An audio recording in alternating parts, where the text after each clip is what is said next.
right, for the first progression in our balance progression, we're just simply going to hold in single leg balance while holding on to an object. And the goal here is just to make sure that our center of weight is shifted into the right area. If we're over excessively on one side or over excessively on the other, the goal is to kind of equalize things by kind of bringing our pelvis to where we want it to be. Again, holding in this position.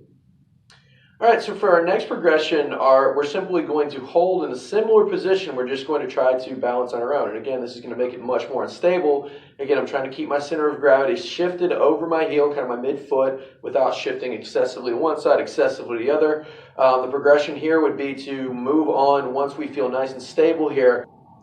All right, for our third progression, we're going to start to incorporate reaches, okay, so just forward reaches. So again, making sure that my weight stays kind of in my heel and my midfoot here. Just reaching forward as far as I can.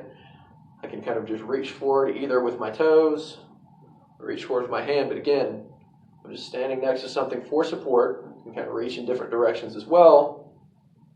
Again, for allotted sets and reps or time. Our next progression, we're going to move on to multi-planar reaches. Okay, and what this looks like is not only am I going to reach forward, but I'm also going to reach to the side and behind me. Okay, so there are multiple numbers of different things that we could do, but think kind of reaching in a forward direction, reaching in a side direction, and reaching in a back direction as a matrix, both with the foot as well as with the arm. Okay, so I reach to the side, then I kind of can reach behind me here. It's a little bit more awkward, but you kind of get the idea. And again, just trying to... So now, for our next progression for our balance, we're actually going to move to skipping. Okay, so with skipping, I want to march from side to side. So what this looks like is just dynamic balance. So the first thing I'm going to do is just kind of march side to side.